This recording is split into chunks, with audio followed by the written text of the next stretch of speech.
welcome to my channel. This is the March 2019 wrap-up.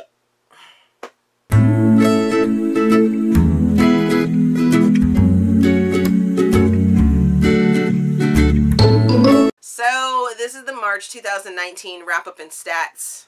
As I've done for so many months, this is going to be a very quick sort of video, very structured, because at the end you guys will see all of the books that I read throughout the month in chronological order. So if you are looking for a specific book, you can always check in the description box so that you can either look for the week that the book is reviewed and go check out that review video, or you can just look at all the pretty covers, pretty much.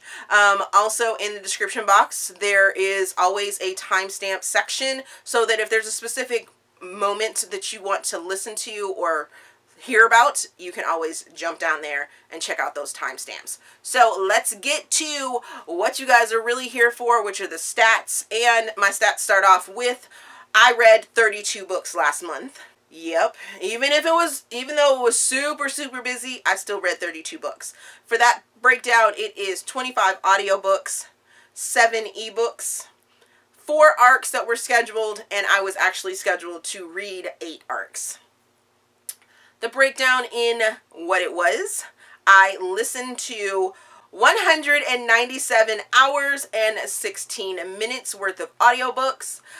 And that was 8,384 pages worth of bookage. Oh yeah. Now for my star ratings, I DNF'd 2 books this month. I had 0 1-star books, 0 2-star books. I had 3 3-star books, 18 4-star books, and 9 5-star books. For Blackout 2019, or reading Blackout, that is to read Black authors, I read Fear Me by B.B. Reed, which I DNF'd at 50%. Once Ghosted, Twice Shy by Alyssa Cole, and I gave that one 4 stars. And The Bandit by B.B. Reed, which I DNF'd at 10%. For Romance Genreathon, this month was Irish and Scottish book, either in setting or in main character, and I read Diary of a Bad Boy by Megan Quinn, which I gave 4 stars, and Outlander by Diana Gabaldon, which was a reread, and I still gave it 5 stars. For Romanceopoly, I read The Heartbreak Hospital, which is a corner space. I read Needing Him by Kennedy Fox. For Alien Avenue, I read Obsidian, which is Lux #1 by Jennifer L. Armentrout.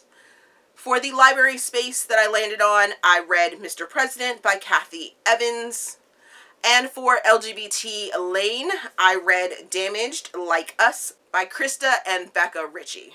For the readathons that I participated in Buzzwordathon, which was held from March the 18th through the 24th, which means you can get your reviews for those specific books in the wrap-up that I will link down in the description or up in the cards. For bookish news, Read Me Romance announced that they are already setting up for season 3 of Read Me Romance. And if you don't know what Read Me Romance is, it is a podcast in which you get amazing banter from the wonderful Tessa Bailey and Alexa Riley, as well as getting a free short story narrated by professionals, which is amazing. Amazing. Sometimes I like their banter more than the stories, but there are times where both are on equal footage, and it's just on point, guys. On point. You need to check that out. Also this month, the Read Bliss channel that I work with or partner with released my 5 unforgettable strong female protagonists video, so please go check that out on their channel. And if you're not subscribed to that and you want more about romance, please go over there, because they have and they're working with some other fabulous romance booktubers as well as myself. For bookish events that I attended this month, I attended Romancing Rappahannock, and I also attended a Polycon, which you guys will be getting a video of here in the near future, if not yeah, in the near future, because this video should come out before that video. Now, time for the big event, which is always a plus in this video, and that is my top 5 reads of the month of March for 2019. These are in no particular order, but this first one right here I really do absolutely love, which is When Ashes Fall by Marnie. Man, this book put me through the ringer. I encourage you to go into it blind. Even in my book review for this, I don't give away too much. It has 3 characters in it, and it is not a love triangle. So when you go into this book and you start hearing 3 different names or 3 different points of view, don't get scared. It's not a love triangle. Not at all. It's a beautiful, gut-wrenching, just loving, story. So good, so good, so good. Don't want to give any spoilers away because you need to experience this book emotionally. You can't go in with knowing anything about it. You just have to experience it. The next book I'm going to talk about is Needing Him by Kennedy Fox. I enjoyed this book so much. It was laugh out loud funny. It's about 2 characters. Our main characters have a one-night fling and think that they're not even going to see each other ever again. Oh, but lo and behold, they do work together.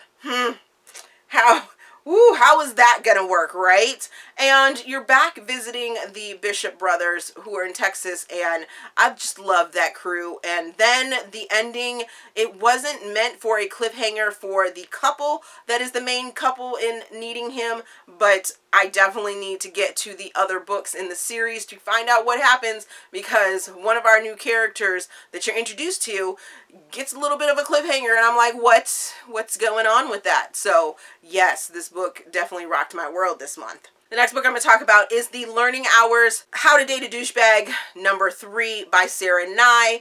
And this book, as I gushed about in a couple other videos, Sarah Nye is my new adult queen right now. I'm devouring everything new adult from her and loving every single moment of it. This series for How to Date a Douchebag, the 2 guys in the first books were douchebags. In this one, she flips the lid, flips the script, and come to find out, is our female main character the douchebag in this one? Quite possibly. Oh my goodness. So much fun. I loved that our main male character was not the douchebag of this book, and he was sweet, and he had these insecurities that you could see in a woman but are in a male, and I just loved every single moment of it. Loved it. We'll rave about it. Love, love, love, love, love. The next book I'm going to talk about is Royally Screwed by Emma Chase. I don't know why it took me so long to read this book and start this series, but this book definitely has me wanting to read more of this series and find out what is going on with this prince that happens to come to New York and blow off some steam and then propositions a pie maker who has a heart of gold and doesn't want to, ask for help, but then embarks on this wonderful, wonderful relationship with a guy and doesn't even really know who he is until she does. And then all hell breaks loose. And I loved every single moment of it, and I totally recommend it for you guys to go check it out. And then finally, the book that rounds out this top 5 list is that I reread Outlander by Diana Gabaldon. I absolutely love this book, and I think the main reason for me loving this book is the narrator that they got for the audiobooks. This audiobook is like 32 plus hours of listening, but the narrator made it so easy to just listen. I loved every single moment of it, and I think the narrator is definitely the reason why I loved the book so much and why I devoured the show when it first came out and finally broke down and started watching it. And now I'm completely obsessed with it. Completely obsessed with it. And it's funny that this time around, as doing the reread, I found that there was so much more information that I saw this time around there are so many bad reviews about how unfeministic it is, and I nowhere claim to be a feminist in any right or know anything, you know, are educated in, you know, what a true feminist is or anything like that. I'm not down for that. I'm just me. I'm just me. But that's off on a tangent. And there are some scenes that are always played how unhealthy they are, or how a relationship shouldn't be, how there's supposed non-consent that goes along in different parts. And there is some non-consent sex that does go on in the book, but it's not the stuff that is being like trotted out as making this book a bad book. And the stuff that is explained, and it's deplorable, and the person that it occurs with, and to, you know, they go through some issues later on in the series, because I've seen it in the show.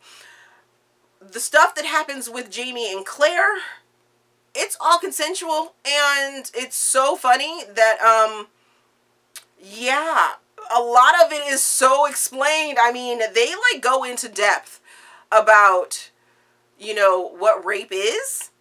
Claire trying to explain to Jamie what rape is, that was, woo, that was really interesting. And I don't think a lot of people hear that or read that. They're already in that mindset that this is a bad book, so they skim over the actual explanation. But I saw all of that this time around, and I'm like, wow, that's really interesting, because all the things that people say are problematic, which I hate that word, which is why I'm giving it air quotes, aren't really problematic. They're problematic in that they happen, but then they're explained.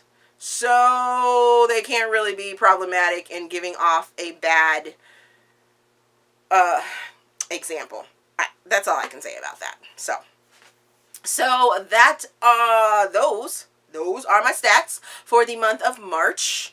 Have you read any of the books that I talked about in the specifics of the categories? And also make sure that you stay until the end so that you can see all the books that I did read in chronological order. Let me know down in the comments how you did this month with your reading goals and stuff like that. Did you make them? Did you hit them? Did you join me for Romance Genreathon? Let me know what you read, if it was different than what I read. As always, if you like this video, please give me a big thumbs up and subscribe to the channel. Also, there is a feedback form down in the description box so you guys can help me improve my channel. Thank you for watching, and we will see you guys later.